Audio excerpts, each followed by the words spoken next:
Electric vehicle owners can now charge up throughout Sumter County. New stations are being installed in the downtown area, which is helping increase accessibility throughout the county. Yeah, so if you're thinking about buying one, there you go. News 19's Sam Perez is live there tonight to show us more about these stations. And obviously, Sam, if you have an electric vehicle, you've got to find where these are close to you.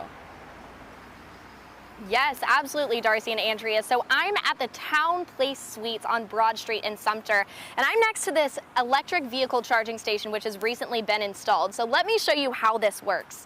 So first off, electric vehicle owners can scan this QR code right here, and now this is how you pay. So that's what shows up, and all you need to do is unclip this, and then you're good to start charging your electric vehicle. Now, I spoke to community members about why they're deciding to switch to electric vehicles.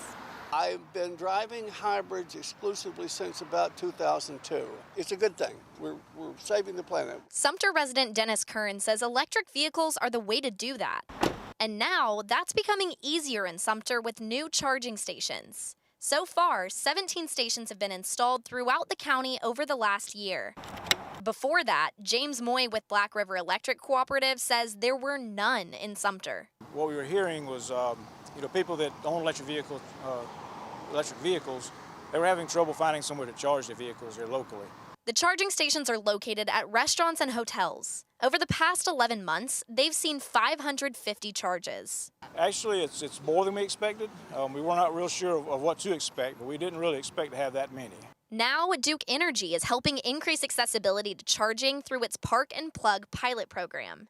It's installing 60 fast chargers like this at 30 sites across South Carolina. This one in Sumter will be the 13th, encouraging more people like Kern to have confidence in electric vehicles.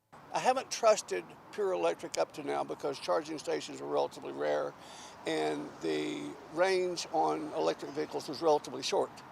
I'm now convinced that there are enough charging stations like this one that I can go on a long trip with my all-electric vehicle. While adding stations to the county is helping with accessibility, Moy says it's also encouraging people to visit Sumter. The way we saw it, if we could, attract people to come here, charge their vehicle, then they would stay in our hotels, eat in our restaurants, and hopefully do some shopping here in Sumter while their vehicle is charging.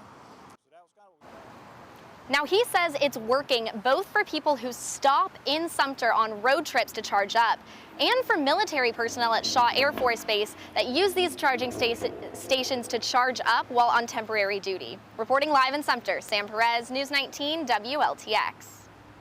Well, according to Duke Energy, the rest of those charging stations throughout the state are expected to be finished before the end of this year, so keep an eye out for them. Recharging stations are essential for electric vehicles in order to make sure they're up and running. A few other locations you need to know about: Irmo and Sumter, 1 charging station. Orangeburg and Camden both have 2 stations. Casey has 3 charging stations. In Blythewood, you'll find 4 charging stations. Lexington has 5, while Columbia provides 82 charging stations that can offer services, with only 38 of those stations being free of charge. Interesting. Well, the popularity of electric vehicles has exploded in the past decade. According to government data, there were 22,000 electric vehicles on the road in 2011, and then that number jumped to more than 2 million the following 10 years.